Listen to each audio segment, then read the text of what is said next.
দর্শক আসসালামু আলাইকুম। আমি এখন যুগের হাওয়া থেকে আপনাদেরকে স্বাগত জানাচ্ছি। আজকে আমরা কথা বলবো সমসাময়িক যে উত্তেজনা চলছে বাংলাদেশ ভারত নিয়ে, সেই বিষয়টি নিয়ে আজকে আমরা কথা বলার জন্য হাজির হয়েছি আপনাদের সামনে।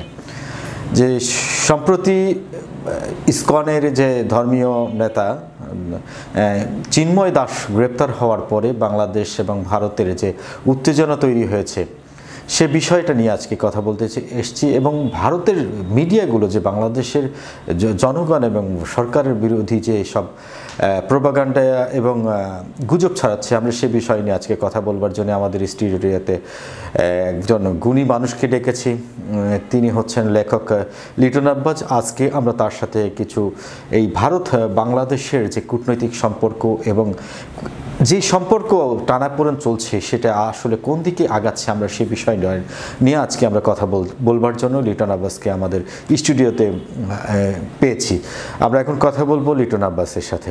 তার কাছে আমার প্রশ্নটা হচ্ছে যে ভারত বাংলাদেশের যে সম্পর্ক, যে ধর্মীয় উস্কানি এবং যে কূটনৈতিক সম্পর্কের ঘাটতি, এটা আসলে আপনি কি আপনার জায়গা থেকে কিভাবে দেখছেন? এবং যে এই যে চিন্ময় দাস গ্রেপ্তারের পরে যে ভারতের মিডিয়াগুলো যে গুজব ছড়াচ্ছে, এটা আসলে আমাদের বাংলাদেশের মিডিয়ার কি করণীয়, এই বিষয়টা আপনার কাছে জানতে চাই জনাব লিটন আব্বাস। অপলেট ইনসিডেন্ট দেখে যদি আমরা দেখি বাংলাদেশ ভারতের এবং জিও পলিটিক্সে, তাহলে সত্যি এটি একটি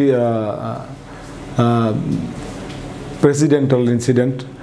মানে এটা খুবই আমাদের দুই দেশের জন্য সম্পর্ক, কূটনৈতিক সম্পর্ক, সামাজিক সাংস্কৃতিক সম্পর্কের দিক থেকে সত্যিই খুবই দুঃখজনক একটি বিষয়। আপনি দেখবেন যে গুজব, অপতথ্য, অপপ্রচার, এটি সোশ্যাল মিডিয়া এবং মেইন স্ট্রিমের গণমাধ্যমগুলোতেও কম বেশি লক্ষ্য করা যায়। এবং এই মেইন স্ট্রিমের গণমাধ্যমে যদি গুজব, অপতথ্য, অপপ্রচার প্রচারিত হয়, প্রকাশিত হয়, তাহলে আসলে দুঃখ, মানে এটি একটি মানে মিডিয়ার একটি ব্ল্যাক অ্যান্ড হিস্ট্রি। তো সম্প্রতি মাইক্রোসফটের গবেষণা উঠে এসেছে এবং স্ট্যাটিস্টা এবং মাইক্রোসফট গবেষণা উঠে এসেছে গুজবে ভারত শীর্ষে এবং পৃথিবীর অন্যান্য দেশে রয়েছে। তো টপ 10-এর মধ্যে আমাদের বাংলাদেশ নেই, অন্যান্য দেশ রয়েছে।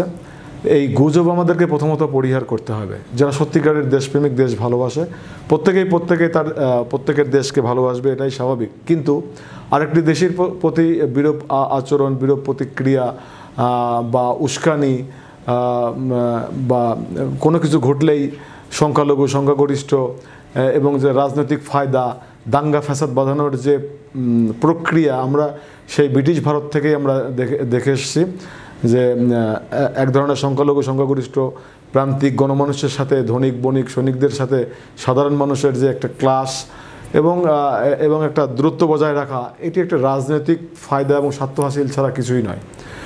সম্প্রতি যেটি আমরা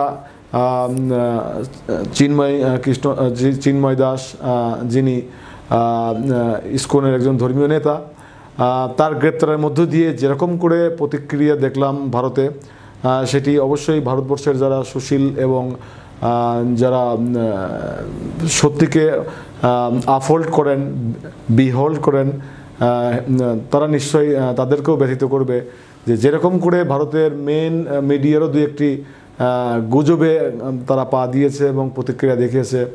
টাইমস অফ ইন্ডিয়া, NDTV, এরকম সহ প্রায় ভারতের 49টি চ্যানেল। তো এইভাবে ফ্যাক্ট চেকের মাধ্যমে এবং রিউমার স্ক্যানার এটিকে গুজব বা মিথ্যা সংবাদ বলে পরিগণিত করেছে। যে সম্প্রতি যে চিন্ময় কৃষ্ণ দাস কে গ্রেপ্তারের প্রতিবাদে ভারতে যেভাবে বাংলাদেশের পতাকার দুইবার এবং প্রথমবার কলকাতাতে হাইকমিশনের, তারপরে আগরতলার যে উপ সহকারী কমিশন অফিস ছিল বাংলাদেশের দূতাবাস, সহকারী কমিশন অফিসে ঢুকে পতাকা কীভাবে পোড়ালো এবং সেটি সবাই দেখলো। যাই হোক, পরবর্তীতে গ্রেপ্তার দেখাচ্ছে এবং সেটি বন্ধ করতে মানে তাদের যে হিংস্রতা, আগ্রাসী এবং মনোভাবের কারণেই সাময়িক বন্ধ রয়েছে। যাই হোক, বাংলাদেশে এরকম একটি গুজব রটানো হলো যে ভারতীয় পতাকা অবমাননা করা হয়েছে, পালানো হয়েছে। সেটি প্রথমে আমরা দেখে যে কেউ বিশ্বাস করব, কিন্তু পরে দেখা গেল যে এটি ফ্যাক্ট চেকের মধ্যে দেখা গেল যে এটি বাংলাদেশের কোনো ঘটনা নয়, এটি একটি এআই, আর্টিফিশিয়াল ইন্টেলিজেন্স দিয়ে তৈরি করা। এটি ভারতের বিভিন্ন মিডিয়া এবং যারা ব্লাইন্ড সাপোর্টার তাদের কাজ একটি। এবং তারা তাদের বিভিন্ন চ্যানেলে বা বিশেষ করে অনলাইনে ইউটিউব বিভিন্ন চ্যানেলের মাধ্যমে তারা এমন কথা বলছে যে বাংলাদেশের মহিলাদের আনাচে কানাচে গলিতে পাড়াতে বেরোতে গেলে শাঁখা সিঁদুর পড়তে দেওয়া হচ্ছে না, বা তাদেরকে গুম করা হচ্ছে, তাদেরকে নির্যাতন করা হচ্ছে। তো আমরা তাদেরকে আহ্বান করি, আপনারা বাংলাদেশে আসুন। বাংলাদেশের 492টি উপজেলা, 64টা জেলায় আপনারা ভ্রমণ করুন। আপনারা মেইন গণমাধ্যম কর্মীদেরকে বলবো আপনারা আসুন, আপনারা ভ্রমণ করুন এবং বাংলাদেশের প্রতিটা অঞ্চলে ঘুরে দেখে আসুন যে সংখ্যালঘু নির্যাতন বাংলাদেশে হচ্ছে কি হচ্ছে না। এখন ভারতে সংখ্যালঘু নির্যাতন পৃথিবীতে সেই আদিকাল থেকেই, পৃথিবীর সকল দেশেই সংখ্যালঘু নির্যাতন হয়ে থাকে। তো তারই ধারাবাহিকতায় বাংলাদেশে সংখ্যালঘু নির্যাতন যদি 53 বছরের ইতিহাস দেখি কম বেশি আছে, এটি সত্যি কথা। তো বিশেষ একটি সময়ে যখন একটি বিপ্লব এবং গণ অভ্যুত্থানের মধ্য দিয়ে একটি ডিক্টেটর সরকারের পতনের পরে দেখা গেল যে এই ইসকন বাংলাদেশে অনেক দিন থেকে আছে, জানি চিটাগাঙে তাদের কর্মতৎপরতা রংপুরে দেখা যায়, কিন্তু কখনোই তাদের দাবি দেওয়া নিয়ে রাস্তায় বা আন্দোলনে আসেননি।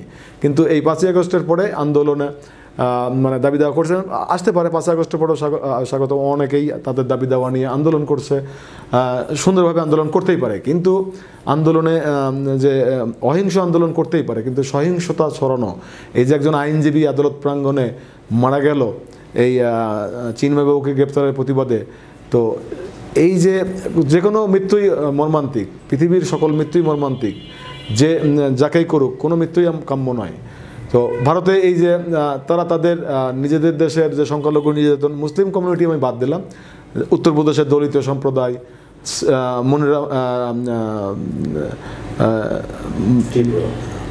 ত্রিপুরার মণিপুর রাজ্যে সেখানে খ্রিস্টান গির্জা, হিন্দুদের নৃতাত্ত্বিক যারা সনাতন ধর্ম নৃতাত্ত্বিক যারা রয়েছে তাদের উপরে নির্যাতন হচ্ছে, এটা সবাই জানে সারা পৃথিবী। এখন গ্লোবাল ওয়ার্ল্ড নেটিজেনের যুগ, সবাই সব কিছু জেনে যাচ্ছে নিমিষেই, কিন্তু কোনটা আপনি ধরবেন কোনটা রাখবেন, কারণ অধিকাংশ অনলাইন মানে ভুল লাইন। আমাদেরকে আসল আলোচনা করতে হবে নিরপেক্ষভাবে, নিরপেক্ষ দৃষ্টিকোণ থেকে দেখতে হবে, তাহলে পরে দেশের সাথে দেশের মানুষের সাথে দেশের মানুষের সম্পর্ক যখনই অটুট থাকবে, তখন দেশের যারা রাজনীতির নিয়ন্তা, যারা পলিটিজম বোঝেন, জিওপলিটিক্স বোঝেন, তারা তাদের কূটনৈতিক সম্পর্কটা ওইভাবে উন্নয়ন করবেন। তো এখন একদলীয় বা বিশেষ কোনো ব্যক্তি বা গোষ্ঠীর, একক কোনো ব্যক্তির সুবিধা বা আধিপত্য বা কর্তৃত্বের জন্য আপনারা cultural hegemony, sabotage, media hegemony করবেন, মানে যেই করুক, বাংলাদেশ থেকে হোক ভারত থেকে হোক, এটি আসলে সভ্য দুনিয়াতে ভালো মানুষের চিন্তা এবং দর্শনে এটি ঠিক যায় না। তো আমরা আশা করি যে অচিরেই ভারত বাংলাদেশের এই যে টানাপোড়েন, আমরা এর একটি মীমাংসা হবে, সুন্দর সুরাহা হবে। সেখান থেকে ভারত থেকে পররাষ্ট্র সচিব আসবেন, আসলে বাংলাদেশের পররাষ্ট্র মন্ত্রণালয়ের সাথে বসলে নিশ্চয়ই এই যে এই সংকট এটা দূর হবে। এখন আমাদেরকে হিসাব করে চিন্তা করে কথা বলতে হবে, চারানার মতো কথা বলে দাঙ্গা ফ্যাসাদ লাগানো, উস্কে দেওয়া, এটি আসলে ঠিক নয়। বাংলাদেশ সবসময় সম্প্রীতির দেশ ছিল, সম্প্রীতির দেশ আছে, থাকবে। এখানে হিন্দু, মুসলিম, খ্রিস্টান, বৌদ্ধ, নৃতাত্ত্বিক জনগোষ্ঠী সকলেই দেশের নাগরিক। বাংলাদেশের সকলেই স্বাধীনভাবে তার ধর্ম করতে পারবে, তার ব্যবসা বাণিজ্য চাকরি বাকরি করতে পারবে। সেই কারণেই এই যে শিক্ষার্থী জনতার যে অভ্যুত্থান হয়েছে, সেই অভ্যুত্থানের মেন ডিউটিস থাকবে, এটা প্রত্যেকটা মানুষের নিরাপত্তা, প্রত্যেকটা মানুষের স্বাধীনতা, সকল প্রকার স্বাধীনতা। আর ভারতের বন্ধুদের বলবো আপনারা আসুন, যার যার পরিচিত নিশ্চয়ই সবার আছে, আমাদের সবার অনেকের সাথে পরিচয় আছে, আপনারা আসুন, এসে আপনারা নিজেরা ঘুরুন, আপনাদের কমিউনিটির লোক নিয়ে আপনারা বিভিন্ন মন্দিরে যান, দেখেন যে তাহলে পরে সত্যিকার অবস্থা উপলব্ধি করতে পারবেন। আগ্রাসী মনোভাব নিয়ে ভারত ক্ষমতাধর শক্তি, সেটা ঠিক আছে, কিন্তু এটা এই নয় যে সেই 1948 সালের ভারত বা 75 সালের সিকিম দখল করে নেওয়া, হায়দ্রাবাদ দখল করে নেওয়া 1948 সালে, এরকম পজিশন নেই যে হচ্ছে ভারত বাংলাদেশকে দখল করে নেবে, বাংলাদেশ কোনো দেশ দখল করে নেবে, এরকম সিচুয়েশন আর নেই। সারা পৃথিবী এখন যুদ্ধময়, যুদ্ধ আসলে মঙ্গল আনে না। সারা পৃথিবী আমরা যুদ্ধের বিরুদ্ধে, আমরা চাই যে সকল দেশের যুদ্ধ বন্ধ হোক, বিগ্রহ বন্ধ হোক। যুদ্ধ হলেই যারা যুদ্ধ বাধায় তাদের কিছু হয় না, কিন্তু সাধারণ মানুষ তারা মারা যায়, এবং লক্ষ লক্ষ মানুষ হচ্ছে ঘর হারা হয়, গৃহহীন হয়, বাস্তুচ্যুত হয়। এটি মানবতার দৃষ্টিতে কখনোই কাম্য নয়। সে কারণেই আমাদেরকে ধৈর্য ধরতে হবে এবং সঠিক তথ্য উপস্থাপন করতে হবে, না হলে পরে উভয় দেশের জন্য অমঙ্গল হবে। ব্যবসা বাণিজ্য, কূটনীতি, রাজনীতি, সংস্কৃতি সকল ক্ষেত্রেই আমাদের সংকট বাড়বে এবং দূরত্ব বাড়বে, তাতে করে উভয় দেশের কারোরই ফল ভালো হবে না।